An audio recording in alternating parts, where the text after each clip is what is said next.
কাঁচা খেজুরের ডাল কবরে দেওয়া হয় কেন?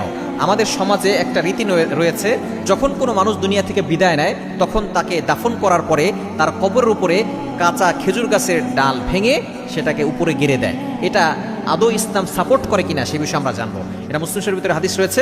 নবীজি সাল্লাল্লাহু আলাইহি ওয়াসাল্লাম একবার দুইটা কবরের পাশ দিয়ে যাচ্ছিলেন, এমন সময় তিনি দেখেন কবরে আযাব হচ্ছে। তখন নবীজি সাল্লাল্লাহু আলাইহি ওয়াসাল্লাম খেজুর গাছ ছিল, খেজুর গাছের ডাল ভেঙে তিনি দুইটা ডাল ভেঙে দুই কবরের ভিতরে গেড়ে দিয়েছিলেন। এখন সাহাবায়ে কেরাম জিজ্ঞেস করেছেন, ইয়া রাসূলুল্লাহ, ইয়া হাবিবাল্লাহ, আপনি এই কাজটা কেন করেছেন? তখন নবী সাল্লাল্লাহু আলাইহি ওয়াসাল্লাম বলেছেন, এই দুইটা কবরে আমি বুঝতে পেরেছি যে আযাব হচ্ছে। এখন কেন আযাব হচ্ছে সেটাও তিনি বলে দিয়েছেন। আযাব হচ্ছে এই কারণে, একটা কবরে আযাব হচ্ছে সেই লোকটা পেশাবের ছেড়া থেকে বাঁচতো না, আর এক কবরে আযাব হচ্ছে সে চগলখড়ি করতো, একজনের কথা আরেকজনের কাছে গিয়ে লাগাতো, যার কারণে তাদের কবরে আযাব হচ্ছে।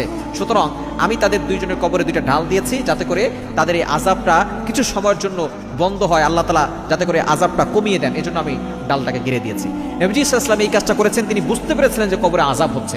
তারপরে আর কোনোদিন নবী সাল্লাল্লাহু আলাইহি ওয়াসাল্লাম কখনো কোনো কবরের উপরে তিনি ডাল গেড়ে দেন নাই, এবং সাহাবায়ে কেরাম আমলটা করেন নাই। একটা মাত্র আমল রয়েছে নবী সাল্লাল্লাহু আলাইহি ওয়াসাল্লামের, এই আমলটা তিনি একবার কবরের আযাব বুঝতে পেরেছিলেন এবং কবরের আযাব লাঘব করার জন্য তিনি এই কাজটা করেছেন। কিন্তু আমাদের সমাজে অনেকেই এটা সুন্নাহ মনে করেন, এটা আসলে সুন্নাহ নয়।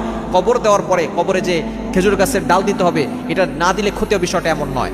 কবর হবে তাদের জন্য জান্নাতের বাগান যারা দুনিয়াতে ভালো কাজ করবে, আবার সেই কবরটাই হবে জাহান্নামের টুকরা যারা দুনিয়াতে খারাপ কাজ করবে। এজন্য খেজুর গাছের ডাল দিলে যে কবরটা জান্নাতের বাগান হবে, বিষয়টা এমন নয়।